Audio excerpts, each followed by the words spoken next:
Datangnya dari Aina Hamad Haddad dari Bondowoso. Assalamualaikum ya Habib. Waalaikumsalam warahmatullahi wabarakatuh. Ustaz, ana mau tanya nih, di dalam hadis Arba'in Nabawi disebutkan bahwa seseorang sebelum lahir ke dunia sudah ditentukan tentang rizik ajalnya.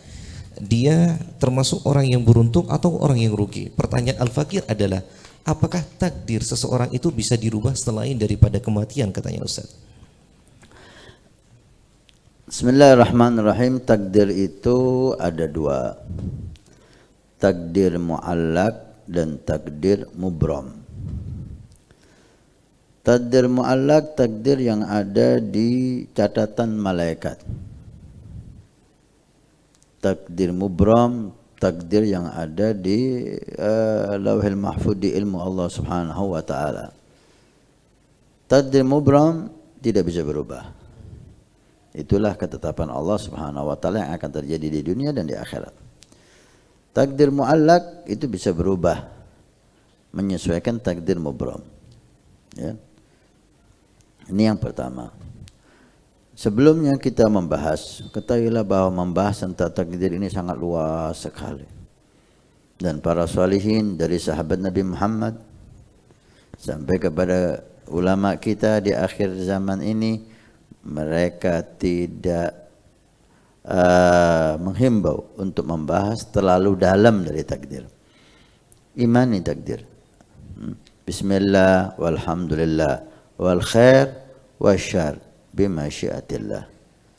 Dengan menyebut nama Allah dan bersyukur kepada Allah, kebaikan dan kejelekan semuanya telah ditakdirkan oleh Allah Subhanahu wa taala. Baik. Takdir yang ada di lembaran malaikat, catatan malaikat yang dinamakan tadi takdir mu'allak, ini bisa berubah menyesuaikan takdir yang mubram dengan hikmah ilahiyah. Contoh, jika seseorang rezekinya ditulis di situ umpamanya 1 juta, kemudian padahal di lauhil di ummul kitab itu rezekinya 2 juta.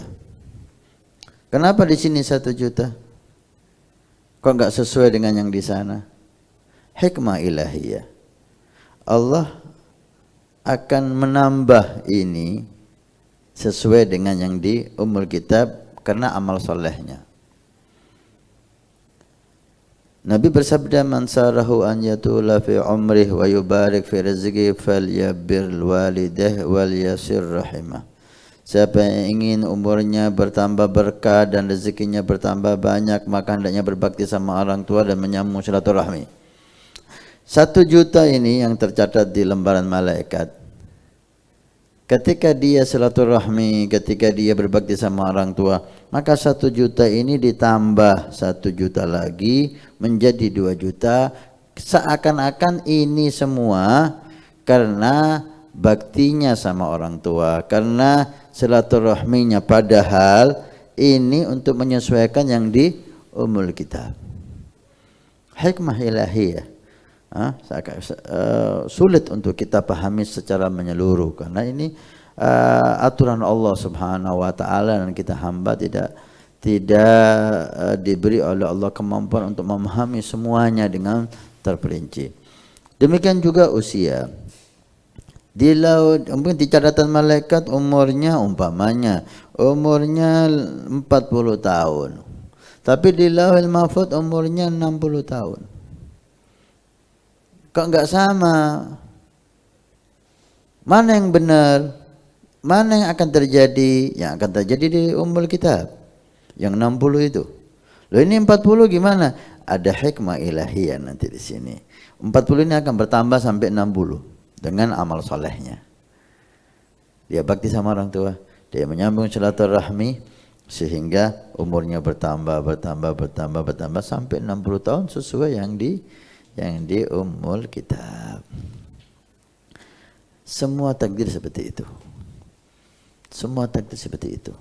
Maka kita sebagai hamba ma yas'una illa imtithal amrillah wa taslim bi qada'illah. Kita sebagai hamba tidak pantas kecuali berusaha semampu kita, kemudian menyerahkan semuanya kepada Allah Subhanahu wa taala.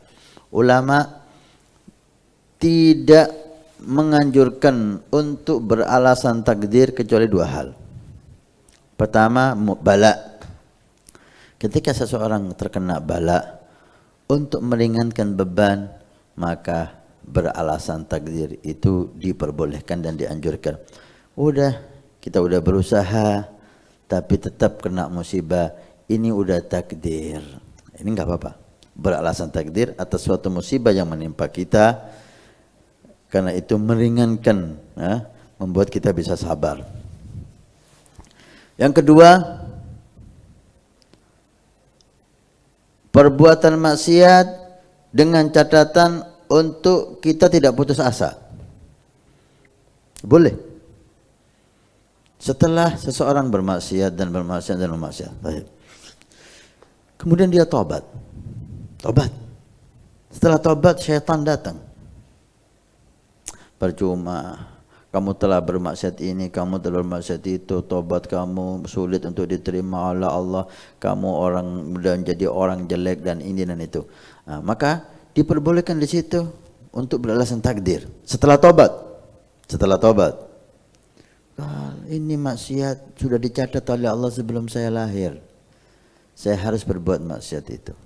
Walaupun itu usaha dari saya, walaupun itu dosa, tapi di balik itu semua sudah ditakdirkan oleh Allah dan sudah lewat, dan alhamdulillah Allah memberi saya hidayah dan saya tobat dan saya bertekad tidak mengulangi itu, sehingga syaitan tidak ada tempat, tidak ada pintu untuk membuat dia putus asa dari rahmat Allah.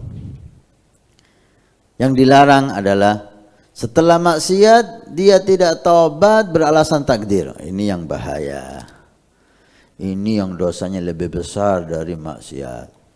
Setelah bermaksiat, kenapa kamu maksiat? Ini udah takdir.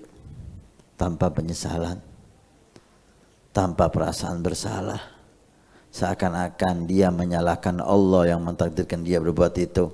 Seakan-akan dia berbuat itu dengan terpaksa, padahal dia nggak mau maksiat, tapi Allah memaksa dia untuk maksiat.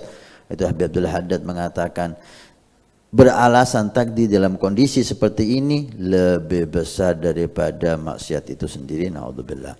Oleh karena itu, hendaknya kita berusaha untuk menjadi orang baik. Anda ingin masuk surga, berusahalah untuk menjadi orang yang pantas masuk surga, ibadah, taat, jauh dari maksiat. Anda ingin kaya, bekerja. Nanti takdirnya apa setelah Anda kerja? Itulah takdir Anda. Jangan Anda nggak bekerja dengan alasan kalau saya takdirnya kaya, saya akan kaya. Kalau saya takdirnya miskin, walaupun saya kerja tetap saya miskin. Bukan seperti itu yang dianjurkan oleh Allah. Kerja kamu, kemudian hasilnya serahkan sama Allah. Wa idza azamta fatawakkal 'ala Allah. Kalau sudah selesai ngatur, sudah selesai kamu rencanakan, udah tawakal, udah bismillahirrahmanirrahim. Hasilnya apa? Itulah takdir Allah Subhanahu wa taala. Akhir. Nabi bersabda, "Man bana masjidan banallahu baitan fil jannah." Siapa yang ikut membangun masjid, maka Allah akan membangunkan rumah di surga. Pondok Pesantren Nurul Iman akan membangun masjid 2 lantai plus aula. Maka kami mengajak untuk kita dan Anda mendapatkan rumah di surga. Kami membutuhkan 2.000 orang, per orang 100.000 per bulan selama 1 tahun. Silahkan Anda daftarkan diri Anda, atau almarhum dari orang tua keluarga Anda yang sudah meninggal, atau Anda niatkan untuk putra Anda supaya menjadi putra yang saleh salehah. Insyaallah dengan masjid di Pondok Pesantren Nurul Iman yang insyaallah makmur dengan salat, qiyamul lail, zikir, majelis taklim, belajar agama Allah. Setiap kalimat, setiap bismillah, setiap ilmu Anda dapat pahala. Setiap rakaat Anda dapat pahala. Hani'an lana wa hani'an lakum kalau kita punya rumah di surga Allah. Mudah-mudahan Allah mencatat kita sebagai hamba yang punya rumah di surga.